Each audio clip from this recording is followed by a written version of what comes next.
Welcome to Bookworm Dash, the home where stories from the pens of South African writers come to life. Here, you'll discover captivating Afrikaans novels, Afrikaans short stories, and English tales to enjoy while doing your daily chores or simply relaxing. Thank you for visiting us. Please give us a like and subscribe so we can continue sharing more stories and help our channel grow. We welcome your comments, positive or negative, as every bit of feedback helps us improve. All copyrights belong to the respective writers. Sit back, relax, and enjoy the story. Chapter 31. Paul pulled Stella tighter into his arms. The goddess had truly blessed him. Stella and Celine were a gift he knew he didn't deserve. His heart swelled with joy, yet fear crept in silently, the fear of doing something wrong. He buried his face in her hair, breathing her scent in deeply, as if it could anchor him. He needed to be careful with her. Gentle. Patient. His urges clawed at him, but he couldn't risk hurting her. Arthur, we have to protect her. I'll kill anyone who ever hurts her again. Paul, we need her close. We can't let her out of our sight. Paul and Arthur held that inner conversation as he gently stroked her neck with his thumb. That's when he felt a warm tear roll against his skin. He tilted her face up to his. Babes, I'm right here. Don't be afraid. Her eyes were filled with a beautiful sadness that twisted in his chest. I'm happy, Paul. All my dreams came true. She placed her hand over his heart. But I can't accept you as my mate. Not yet. It felt like his chest split open. No! Stella, please, don't say that. I'm not rejecting you, she said quickly. I need time. There's something I have to do first. He clung to the fragile thread of hope in her voice. How long, babes? I don't know. My hero. She rested her forehead against his. Come stay in the pack house, he pleaded. I don't think I can breathe without knowing you're nearby. After a pause, she sighed and nodded. Okay, but you have to promise not to rush me. I need to do this my way. He didn't like it, but he'd take it. He could at least keep her safe, even if she didn't know it. Can I at least know what it is you need to do? No. She kissed his forehead softly. The less you know, the better. I don't want you to stop me. That raised every red flag in his soul. Arthur growled in protest, but Paul stayed still. She stood up. I just want to get my things and say goodbye to Elder Anna and Rebecca. He let her go. Barely. Anna and Rebecca found her packing her things. She explained she was moving back to the pack house. They smiled warmly, their pride unmistakable. It's understandable, pup, but don't forget about us. Never. I'll be back so often you'll beg for silence. They walked with her outside where Paul waited. Stella, don't let your past be known. Keep Celine quiet, Anna warned. Only the four of us know, she assured them. To everyone else, the white wolf is just an alpha and Paul's mate. Paul took her bag with a soft smile and reached for her hand. Would Celine like to hunt before sunrise, babes? She smiled, more for Celine than herself. Yes, I think she's eager. Honestly, I'm scared. I'll be there, every second. In the car, Stella's thoughts were a whirlwind. She still wasn't used to Celine's voice in her mind. Stella, are you sure you want to go through with this? I have to, Celine. or I'll never be free of it. Then we do it together. Do you think shifting will hurt again? Only the first time. Then it's like breathing. Celine, I'm happy. So am I. She unconsciously squeezed Paul's hand tighter. His scent was comfort and safety. She wanted him, deeply, but she couldn't let herself be marked until her unfinished business was resolved. If she died, and he had marked her, the pain would destroy him.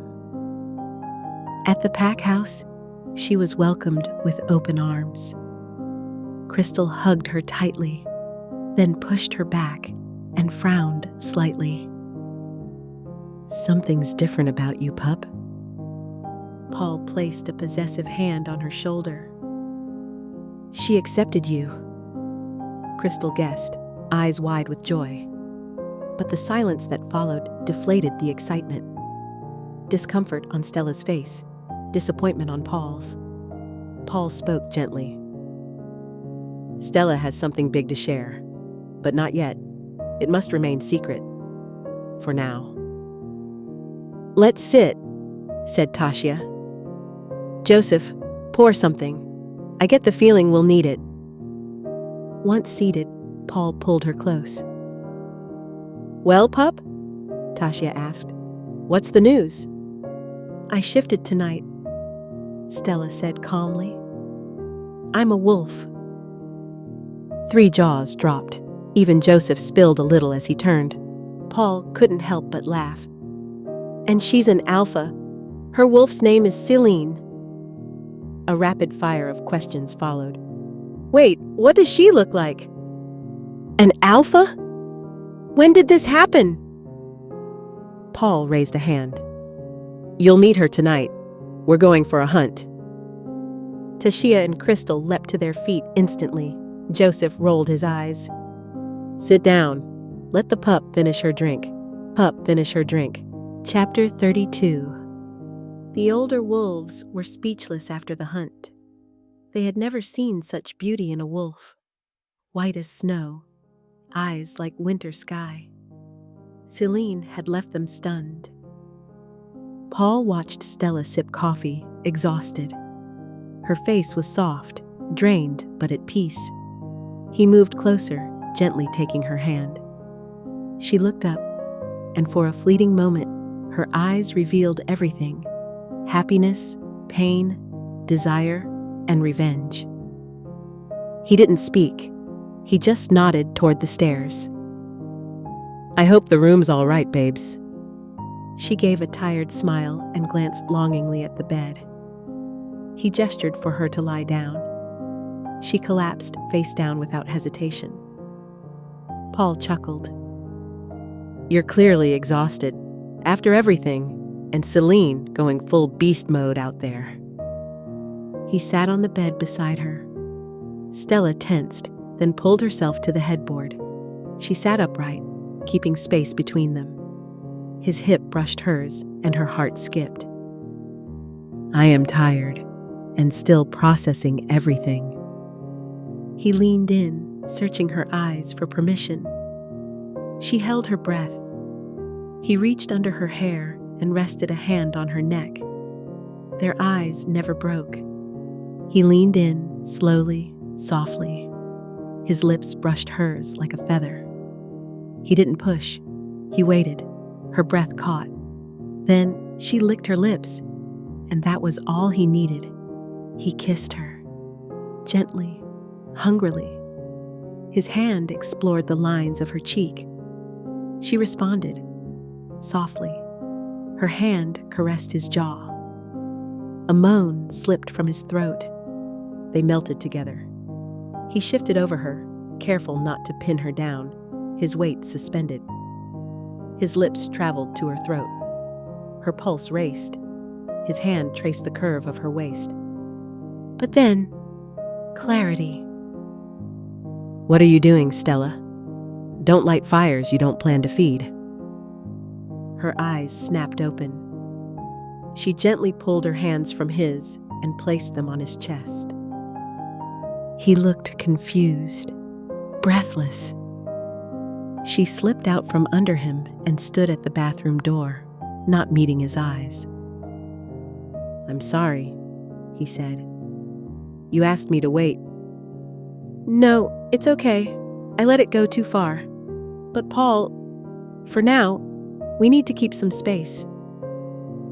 She didn't need to explain why. He saw it in her eyes, the same desire. But something was holding her back. "Why, babes? Just tell me." She shook her head, eyes lowered. He sighed and left without another word. She felt the pain of goodbye again, like the day her father died. Paul stepped outside, frustrated, angry. His hand ran through his hair. Why won't she trust me? Goddess, give me patience. Her scent still lingered on him, her taste still on his lips. It burned. Then, mind link. Alpha. Yes, Beta Steven? Can you come to the PAC office? It's urgent. You wouldn't have asked if it could wait. I'm on my way. At the PAC office, Paul found Ivan and Charlie waiting. Steven stood to the side. Ivan sneered, smug. Paul's fists clenched.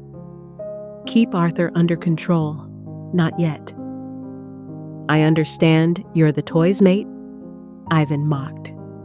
Paul didn't wait. His claws ripped across Ivan's face. She was an obedient toy. Ivan chuckled, blood dripping. Another swipe, deep across his chest.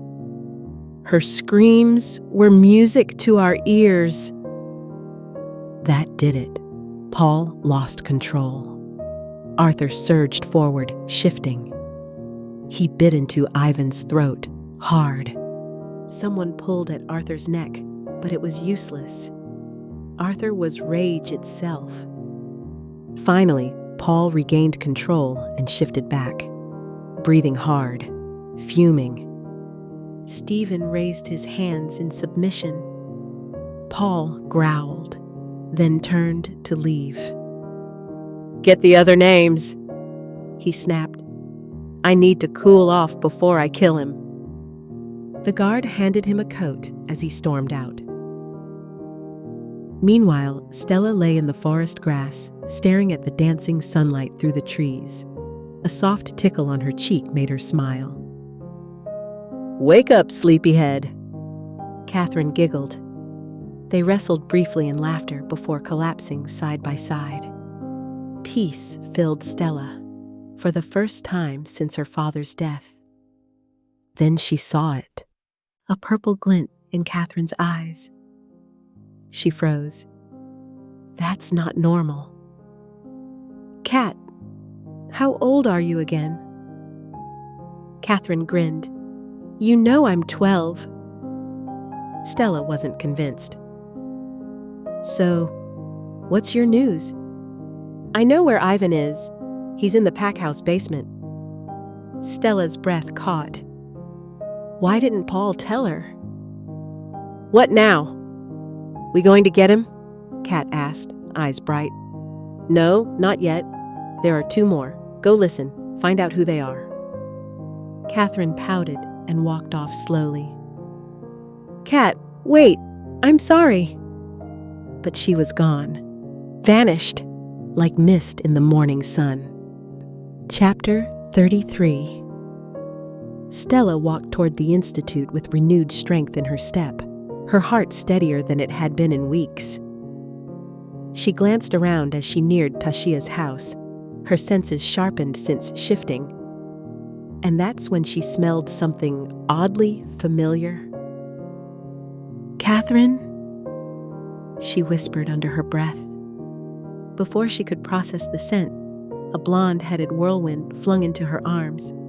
Stella caught her and spun her around with a surprised laugh, burying her nose briefly into her hair. That smell, it was familiar. Kat pulled back and beamed up at her. I need your help, pup, Stella said, voice low. Without question, Catherine grabbed her hand and led her to an old tree stump. Her face serious, her back straight, chin up. The little beta-born warrior looked like she owned the world. "What do you need, Stella?" she asked in that unnervingly grown-up tone. "I know Ivan was one of the men who took me," Stella began gently. "But there were two more. I want to know who they were, where they are, but I can't be seen asking." Catherine's eyes turned red with fury. "Say no more. I'll find them. Should I kill them for you?" Stella choked on a laugh. "No, pup. Just find them, that's all." Catherine nodded solemnly, placing her small hand on Stella's arm in reassurance. Then Stella leaned in, her voice barely a whisper. "I've shifted, Cat. I'm a wolf." Cat's jaw dropped. "You what?" she squealed, grabbing Stella's hands and bouncing like she'd won the lottery. Stella hushed her quickly with a finger to her lips. Catherine immediately dropped back to serious mode, glancing around and pretending nothing happened. "Are we going to take revenge?" she asked again. Stella hesitated. "I want justice, not blood." Cat clearly didn't agree but nodded. "I'll let you know what I find."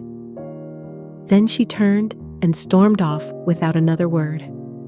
Stella sighed and shook her head with a soft smile before heading toward the stables. She needed to see Irish Wind, her sanctuary. From the top of the pavilion bleachers, Stella watched the horses practice. She felt peaceful here, finally, maybe even powerful. She was no longer the scared, broken girl who'd once run from everything. She was changed. And then came the scent she'd know anywhere. Paul. Her heart stumbled. She looked down. There he was, speaking to a jockey, pointing at Jupiter. His shirt clung to the muscles of his back, jeans hugging him just right. Her thighs tingled, and she had to cross her legs to calm herself. Then she saw her. Daphne. Strolling straight toward Paul, smile like a viper's. She wrapped her arms around his waist. He turned, arm automatically going around her shoulders. Celine snarled in her mind. A low growl escaped Stella's throat. Paul whipped his head around at the sound. He dropped his arm from Daphne and started climbing the stairs toward her. Fast. Stella rose, composed, starting to walk down as he approached. "Why didn't you say you were coming, babes?" Paul asked gently. She met his eyes coldly. "I wasn't planning to. I just see you're busy with Jupiter today." He winced. That tone.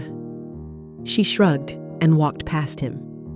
Behind her, she heard him groan and could practically picture his hand raking through his hair in frustration. Daphne stood frozen. Her grin fell the second Stella's eyes met hers. And when Stella bared her canines ever so slightly, Daphne paled. Good. Now she knows. She knows. Chapter 34. Paul watched her walk away, every muscle in his body twitching. The growl in his chest had nowhere to go. He wanted to explain, but he hadn't. And now the damage was done. Damn it, Daphne, damn it. He forced himself down the pavilion steps in the opposite direction. Moonvalley had entered a time of peace, the rogues driven back, the Grey Claws mostly integrated. But Paul? Paul was chaos inside. He mind-linked Stephen. "Can you get everyone to the pack office in 10? "Yes, Alpha," came the swift reply. The meeting ran late. Housing, warrior training grounds, schools for pups. Progress, finally. After everyone filtered out, Paul lingered. His feet carried him before he realized where he stood. The basement door. "I'll take it from here," he told the warrior on guard. "No one enters." "Yes, Alpha." He stepped inside. Ivan sat in chains, smug as ever, and Charlie leaned back in a chair nearby, defiant. Stephen watched from the wall, jaw tight. "Ivan," Paul said, voice a low thunder. "I heard you're the toy's mate now," Ivan sneered. Paul's claws extended and with one swipe slashed Ivan's cheek. Blood ran, but Ivan only laughed. "She screamed real pretty, that one." Another blow, deeper this time. "She tasted like..." Paul shifted. Arthur exploded forward and sank his jaws into Ivan's throat, just short of killing him. Another presence entered the room. Stephen. Paul barely managed to wrest back control. He shifted back, breathing ragged. "Get the other names," he growled. "Now." Elsewhere, Stella lay in the shade of the trees, soaking in the quiet.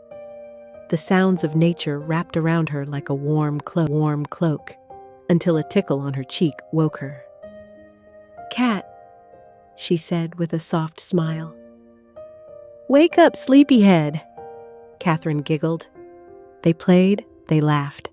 For a moment, everything felt normal, until Stella caught it, a purple glint in Kat's eyes.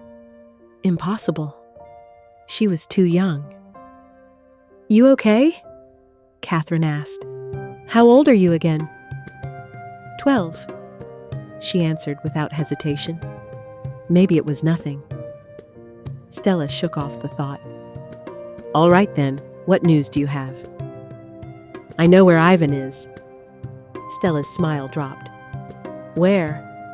"In the pack office basement." Why hadn't Paul told her? Kat looked excited. "Are we going to take him out? Revenge time?"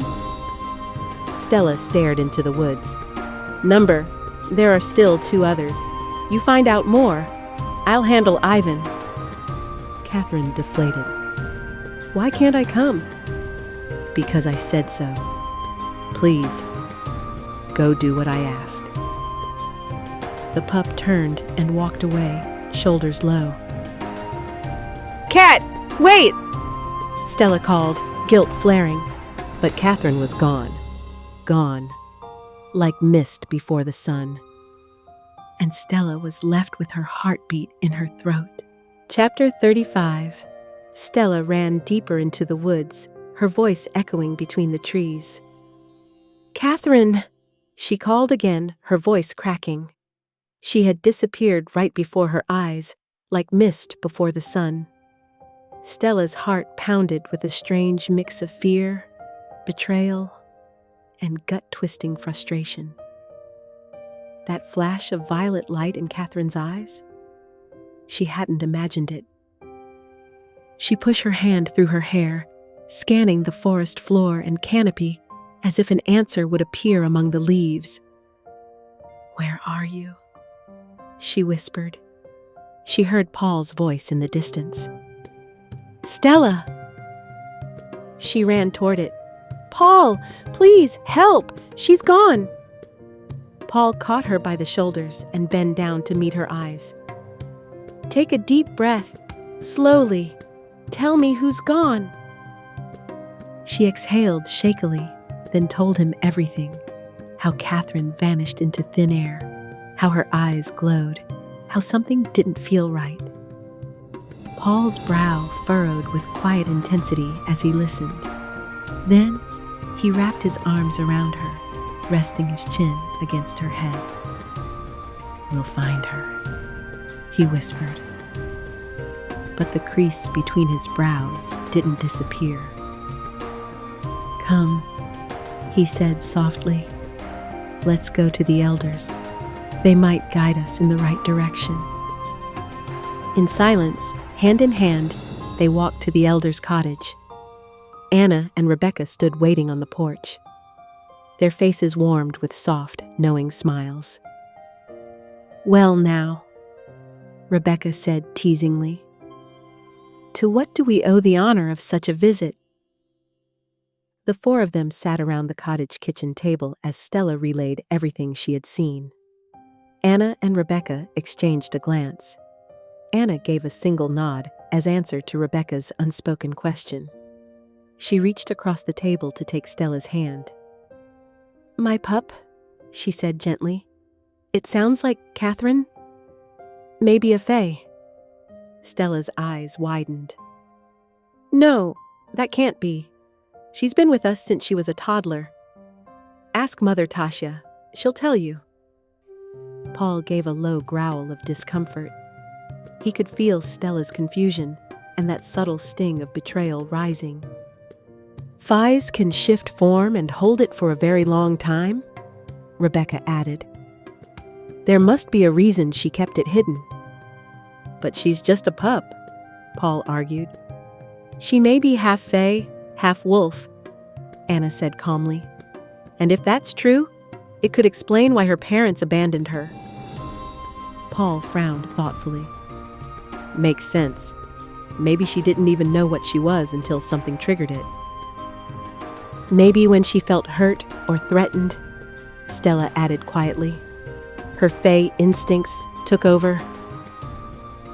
"We need to find her," Stella said firmly. "She must be scared and alone." Paul mind-linked a few trusted warriors and ordered them to search quietly and bring Catherine to the elder's cottage if they found her. Not long after, 2 warriors arrived, Catherine between them, kicking and huffing like the little firecracker she was. "Let me go!" she shouted. The group watched, amused despite the circumstances. But Stella was still, too still. Anna and Rebecca quietly gestured for Paul to follow them back inside, giving the girls space. Now alone, Stella crossed her arms. "Tell me one thing, Catherine. Did you know what you were?" Catherine plopped onto the grass and crossed her legs. "Sit with me," she said softly. "You knew," Stella whispered as she sank down in front of her. She didn't know whether to feel angry, betrayed, or relieved. "Yes, I knew," Catherine said, locking eyes with her. "I'm half wolf, half fae. But more than that, I'm the guardian of Nidamus's bloodline. Gaia herself assigned me to protect his descendants until they turn 25. If they don't shift but bear a child, I'm to protect the marked one. There were many before you, but now, there's only you." Stella could barely breathe. Catherine continued gently. "I didn't want to lie to you, but I had to follow rules. I wasn't allowed to interfere in your life, only to protect it. I couldn't let you die before your time. When you were taken..." Her voice trembled. "I was the one who leaked the location to the right ears. It was all I could do." Stella stared at her. The purple gleam in her eyes shimmered like moonlight. "I broke rules just helping the pups escape. The monk's hood? I risked everything. I knew the dosage, and I'm still surprised they didn't ask me how I knew it. But if I had revealed myself then, Gaia would have punished me. And you. And I couldn't let that happen." Stella sat back, overwhelmed. "Catherine," she said softly. "How old are you?" Catherine smirked. "Off all the questions you can ask. That's what you want to know? Thousands of years, Stelly." Stella laughed through her disbelief. "Okay. Wow. Start with my parents, then." Catherine nodded. "Your mother's name was Elma. She was the one with the wolf blood. Your father was Cobus, a human. It was a one-night meeting. Your mother died giving birth to you. Cobus never knew about you. He was paralyzed in a motorbike accident that same night. You were born in Silver City, and then you entered the system. You ran into the woods when you were 2. Your guardians couldn't find you. They declared you dead." Stella's head dropped. Paul felt the shift in her mood and joined them, wrapping his arm around her shoulders. His eyes caught Catherine's, and he mouthed a silent thank you. Suddenly, bickering voices came from the cottage towards them. I told you, Anna. Her fingers are crooked. She's ancient. Oh, use your brain, Rebecca. She's a fae. The three sitting on the grass couldn't help but burst out laughing as Anna and Rebecca arrived. Catherine, Rebecca said mockingly, show this old hack that you look like the ancient evil witch in children's books? Catherine stood with a growing grin. Elder Rebecca, that is very rude to say. A golden glow enveloped Catherine. A shimmer of white light blinded the group.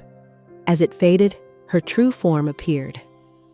A young woman with long golden curls and soft violet eyes. Ethereal, timeless.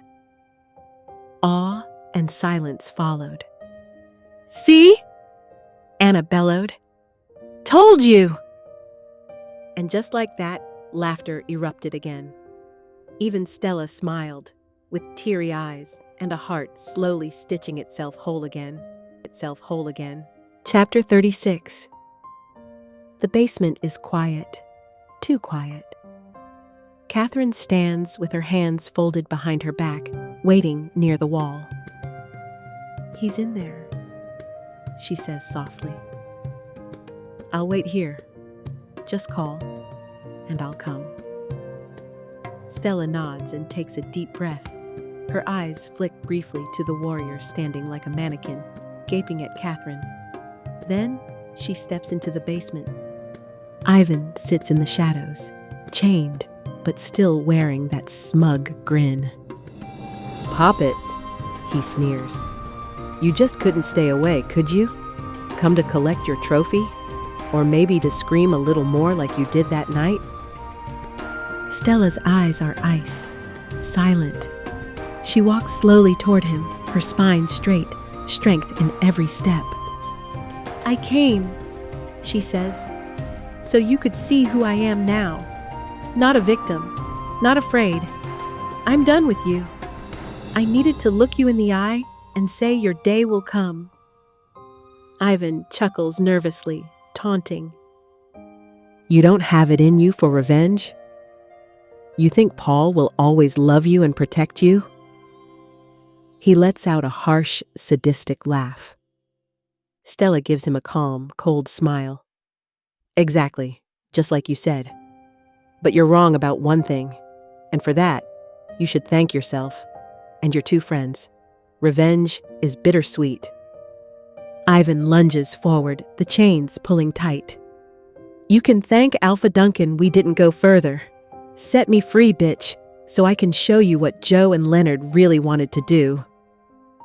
His voice dies as Stella's eyes turn icy blue and a crooked smirk curves her lips. Thanks. Now I know who the other two were. Ivan stares at her in confusion, sniffing the air. You're a wolf. An alpha. But... The door behind her opens. She senses Paul's presence, his fury, his panic. His hand closes around her arm and gently pulls her behind him. His canines flash as he growls low and deadly toward Ivan. Stella places a calming hand on his shoulder. He's mine, she says firmly. The other two, Joe and Leonard, they're yours. Paul locks eyes with Stella. Slowly, his canines retract as he looks into Celine's eyes. Paul, our mate is fully in control. Celine is powerful, Arthur reassures him. He nods, then cups Stella's cheek softly. Want me to let Catherine know you need her? Stella gives him a peaceful smile and nods. With a final glare and growl in Ivan's direction, Paul leaves. Stella knows Paul won't rest until Joe and Leonard are nothing but scattered pieces. Ivan slumps in his chair now. No more arrogance, just a defeated shell of a man. Now finish me and be done with it, Stella. The door opens again. His eyes go to Catherine. You're not going to let a pup do your dirty work, are you? Catherine walks calmly to Stella's side. They exchange a look, and Stella gives her a single nod. Catherine steps forward and transforms, her true form enveloped in a soft light. Ivan blinks against the brightness, shielding his eyes. When he dares to look again, he's staring into her violet blue eyes, and something inside him freezes. A whimper escapes his lips as he struggles in vain against the chains. What are you going to do? He stammers, shrinking down like a scared little dog. Catherine says nothing. She places her hand gently on his cheek. He flinches, but it's too late. Her hand fuses with his skin, glowing red hot. He screams in agony. The stench of burning flesh fills the room. When she steps back, Ivan collapses, drenched in sweat, gasping. What did you do to me? He whimpers. A crescent moon, shattered into 4 jagged pieces, is burned into his cheek. You thought pain was the worst fate, Ivan? Catherine says coldly. But now you'll know what true exile feels like. You are unclaimed, unseen, untouchable. From this day on, even the weakest pup will know what you are, and they'll turn away. He shakes his head slowly, then faster as Stella takes over, stepping forward. That mark is burned into your bones. It severs any bond you've ever had, or could have had, with a pack. Your scent will be masked in rot and spoiled blood. Even rogues will smell sweeter than you. Humans will avoid you. Wolves will attack or recoil. You'll never have a mate, Ivan. Not chosen, not fated, not even forced. You're unwelcome everywhere. You can't. Stella, you can't do this to me. As Catherine begins to unlock the chains, Celine surges forward.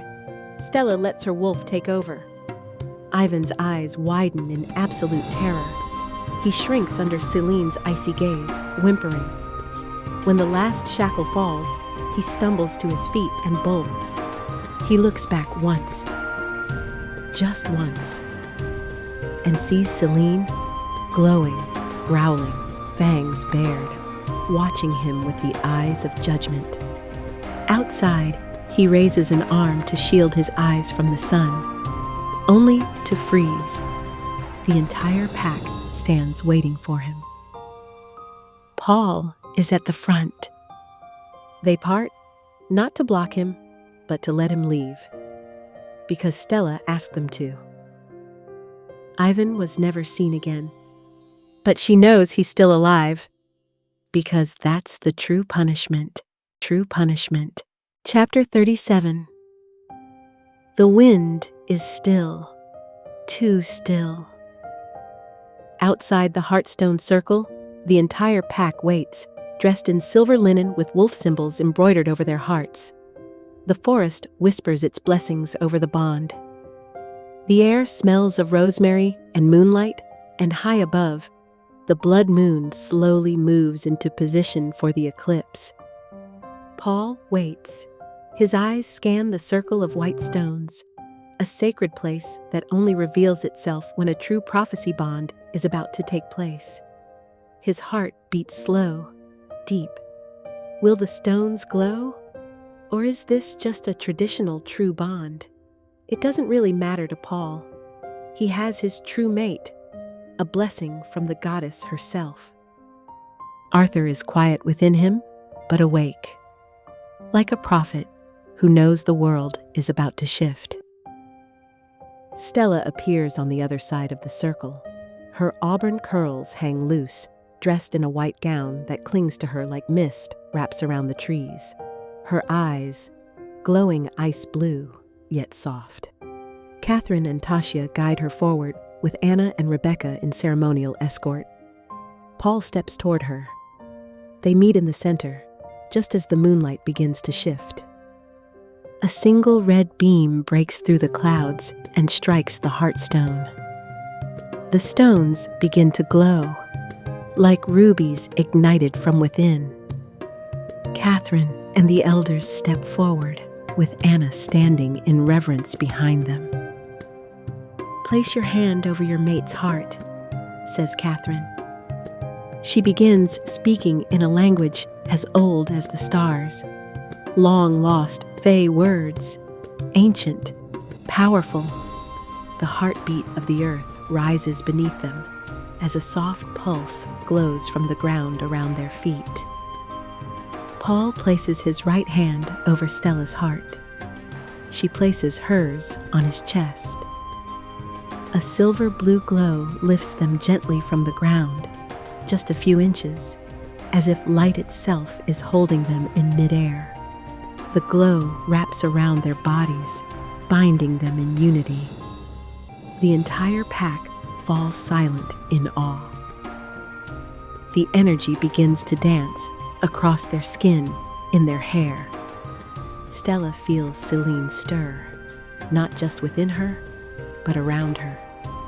For a moment, she sees herself fully in wolf form. Paul feels the same. Arthur lets out a deep, reverent growl. Their wolves rise in spiritual form, towering above them. Arthur shines in blazing gold. Celine glows in radiant silver. Catherine whispers one final ancient line. The moon shifts, and a piercing beam of light crashes down from the heavens onto the couple. A perfect stillness wraps around them as a single glowing tear slides down Stella's cheek. Paul holds her close, protective and tender. His body begins to shift, golden sparks in his eyes. A symbol brands itself onto his skin, a heart-shaped knot of fire and light. There is no pain, only acceptance. He leans in slowly, brushing his lips against her neck. A low, intimate growl kisses her skin. Behind her ear, a glowing wolf symbol appears, exactly where Paul's breath had touched her. Their spirits respond. Celine and Arthur's ethereal forms begin to fade, and Stella and Paul tilt their heads back. Together, they howl, the wolves within them sealing the bond. The forest howls with them. The entire pack, old and young, throw their heads back and join in, a harmony not heard for centuries. Flowers bloom beneath their feet. An owl calls 3 times. The wind plays music through the trees. Catherine drops to her knees, lifting her face. Her body shimmers. Her true Fey form breaks through.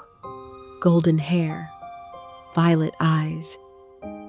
The entire pack stares, seeing her for the first time as she truly is. Stephen's eyes meet hers.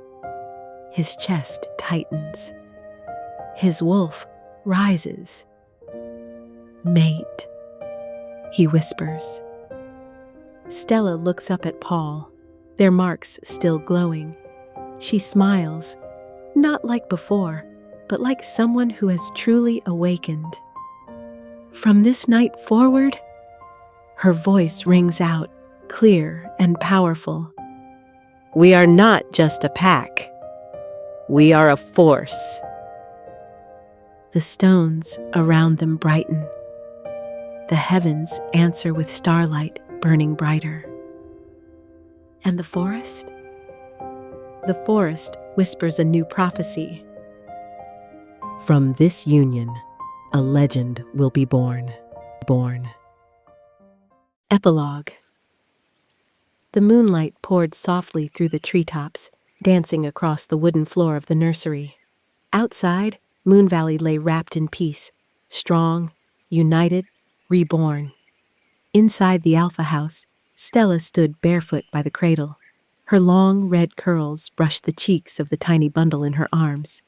The child shifted gently in her sleep, her skin glowing faintly under the silver glow of the moon. Paul stood behind Stella, one hand on her shoulder, the other resting protectively on their daughter's back. "She smells like wildflowers and stardust," Stella whispered. "She smells like you," Paul murmured, his voice full of wonder. The baby stirred, her eyes opened, not blue like Stella's, not green like Paul's, but a glowing violet, a perfect blend of legacy and prophecy. "She has your fire," Paul said. Stella smiled. "And your heart." From the window, an owl called once, twice, 3 times. Catherine appeared silently beside them, her golden hair braided with moon threads. Her eyes, ancient and fierce, softened as she gazed down at the child. She bowed her head deeply, her voice no more than a wind song. The child of true blood, born under eclipse, kissed by Fae, guarded by Wolf. The prophecy has only just begun. Stella looked up. "Will she be safe?" Catherine smiled. "With us?" "Always. But the world will not be ready." A breeze passed through the open window. The candles flickered, and from the forest beyond, where the trees whispered secrets older than time, a single sentence stirred through the night. "Every legend begins with a single heartbeat." And somewhere, far beyond Moonvalley, something dark took notice. Thank you for joining us for Moonvalley's Orphan. Stay tuned to Bookworm, the home where stories from the pens of South African writers come to life, where you'll discover captivating Afrikaans novels, Afrikaans short stories, and English tales.